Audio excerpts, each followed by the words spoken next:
देशों को सीमाओं से अलग हट करके मिल करके कुछ ना कुछ करें, ताकि मानवता के नाते से जो कठिनाई लोगों के स्वास्थ्य के ऊपर जो प्रभाव पड़ता है प्रभाव न पड़े। 6 दिसंबर को किसान जा रहे हैं सर दिल्ली बिना वाहन के। उन्होंने कहा है कि हम दिल्ली जाएंगे 6 दिसंबर को। देखिए, शांतिपूर्वक किसी प्रकार का कोई प्रदर्शन करना ये हर किसी का एक मौलिक अधिकार है, कहीं कोई आपत्ति नहीं है। विषय इतना ही है कि किसी प्रकार का ऐसा प्रदर्शन नहीं करें कि कोई प्रदर्शन को ऐसा हिंसात्मक किया जाए या इसमें ट्रैक्टर और ट्रैक्टर के सामने भी कोई हथियार माउंट करके ले जाया जाए। अच्छी बात यह है कि उन्होंने उसके लिए अपने आप स्वीकार किया है कि हम ट्रैक्टर और उसके आगे जो बांध करके हथियार बांधने वाले जो बात थी उसको विड्रा करते हैं, उसके अनुसार नहीं जाएंगे। और कोई अन्य साधनों से पैदल से जाएगा तो मुझे नहीं लगता उसमें कठिनाई आएगी। हाँ, एक प्रक्रिया होती है कि कहाँ वो प्रदर्शन करेंगे, उस स्थान की अनुमति वहाँ जो है संबंधित जो विभाग है उनसे वो लेनी होती है, वो लेंगे और जाएंगे, कोई कठिनाई नहीं है। सर, चंडीगढ़ में सर नई विधानसभा पर पंजाब की आपत्ति है, उस पर क्या कहेंगे? देखिए, वो एक प्रक्रिया है, प्रशासनिक प्रक्रिया है। ज़मीन के बदले ज़मीन उसकी ऑफ़र की गई थी और उसकी प्रोसेस चल रही है, और उसमें पहले वन विभाग की क्लियरेंस नहीं मिल रही थी, वन विभाग की क्लियरेंस मिल गई है। और जो ज़मीन हरियाणा को ने डिमांड की है उसके बदले में पंजाब ने चंडीगढ़ ने कहा कि हमको इसके बदले में 10 की बजाय 12 एकड़ ज़मीन चाहिए, तो 12 एकड़ का बात हो गई है। दोनों चीज़ें लगभग वर्बली तय हुई है, लेकिन फाइनल उसका जो होना है एग्रीमेंट, वो भी होना शेष है। इसमें पंजाब के लोगों को आपत्ति करने की आवश्यकता नहीं है। मेरा स्वयं सुझाव मैंने दिया था मान साहब को भी, जैसे आगे जा करके विधानसभा हमारी छुट्टी पड़ने वाली है। इस विधानसभा में आज 90 की संख्या है और डीलिमिटेशन के बाद ऐसा संभावना बताई जा रही है कि 126 संख्या हो जाएगी। वहाँ तो 90 लोग ही बड़ी मुश्किल से बैठ पाते हैं।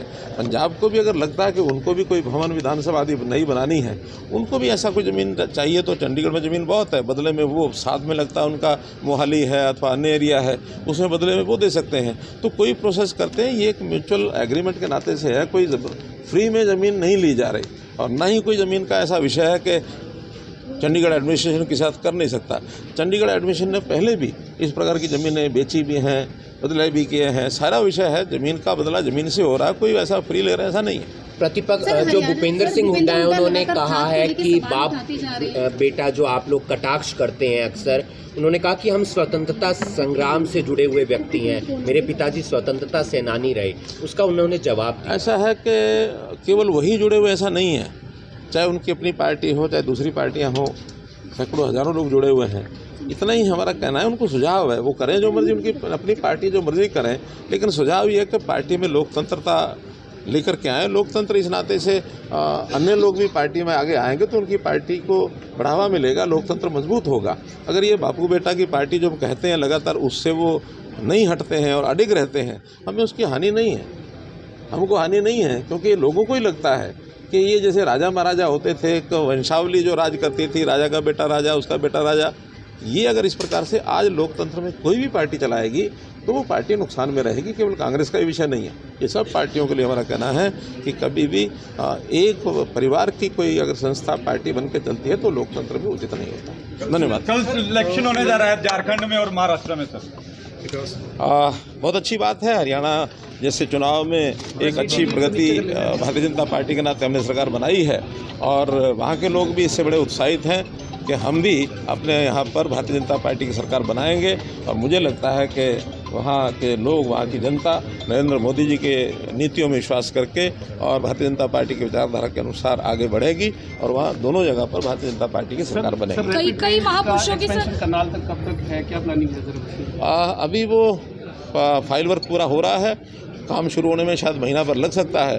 पहले चरण में वो था सराय काले खां से पानीपत तक। मैंने ही स्वयं पिछले साल में निवेदन किया था कि इसको करनाल तक बढ़ाया जाए। सैद्धांतिक सहमति मिल गई है, और उसमें चूँकि अब ये विभाग भी मेरे पास ही है, इसलिए निश्चित रूप से उसको शुरू करेंगे तो करनाल तक आएंगे। करनाल एनसीआर में है या नहीं है सर? फायदे तो मिलते नहीं है, कोई आदेश होता है वो पारित हो जाता है सर। विकल्प कही है कि इंजन बदले जा सकते हैं। आजकल लोग कहने लगे हैं कि 20-20, 50-50 लाख की गाड़ी है, उसका विकल्प है 1.5 लाख रुपए का इंजन भी चेंज हो सकता है। किस चीज़ में? गाड़ियों का जो है सर। ऐसा कि अभी तो एनसीआर का विषय है, एनसीआर प्लानिंग बोर्ड की फाइनल निर्णय भी होना शेष है। लेकिन जहाँ तक मुझे लगता है कि यहाँ जो भी एनसीआर का हमने बढ़ावा किया था, एरिया में रहे ना रहे इसका एतराज़ नहीं है, बल्कि जो रेस्ट्रिक्शंस लग जाती हैं एनसीआर एरिया में आने के बाद, उसके कारण से हमारे उद्योग के लोग हैं, हमारे वाहन चलाने वाले जो लोग हैं, परिवहन विभाग है और अन्य जो रिस्ट्रिक्शंस लगती हैं उसके कारण से कठिनाई आती है।